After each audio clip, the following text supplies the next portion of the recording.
В эпоху цифровых технологий, когда каждый шаг сопровождается кликом мыши, подача заявлений на право собственности стала еще проще. Отправить все необходимые документы можно онлайн на портале госуслуг. Это намного удобнее, учитывая, что в данном случае требуется меньше документации, объясняет руководитель управления Росреестра Андрей Борисов. В среднем процедура оформления занимает 1 день.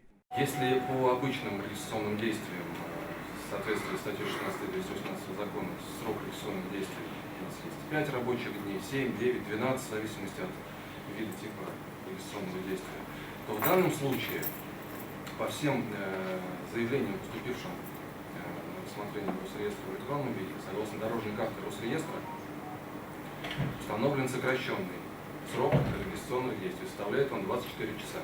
Подать заявление на подтверждение права собственности можно даже не находясь в стране и в любое время суток. Необходим только доступ к интернету. Чтобы подписать заявление, необходимо пройти идентификацию. Это можно сделать в офисах Сбербанка, где есть возможность подключения к единой биометрической системе. Необходимо просто при себе иметь паспорт гражданина Российской Федерации. Дальше сотрудник его фотографирует, записывает голос, и мы даем ему договор, что он уже присоединился к единой биометрической системе. И после уже присоединения клиент может воспользоваться данной услугой и удаленно проводить идентификацию. То есть в дальнейшем при обращении в контактный центр для создания электронного ключа, то есть все это будет происходить удаленно.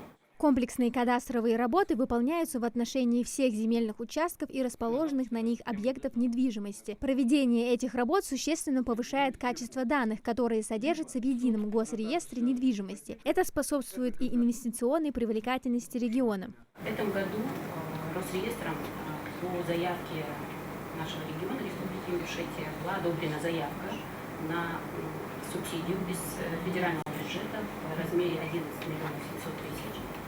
И сейчас уже заключаются, большая часть контрактов заключена и продолжается заключение контрактов на проведение комплексных кадастровых работ порядка 12 населенных пунктов на количество объектов порядка 22 тысяч, более даже 22 тысяч.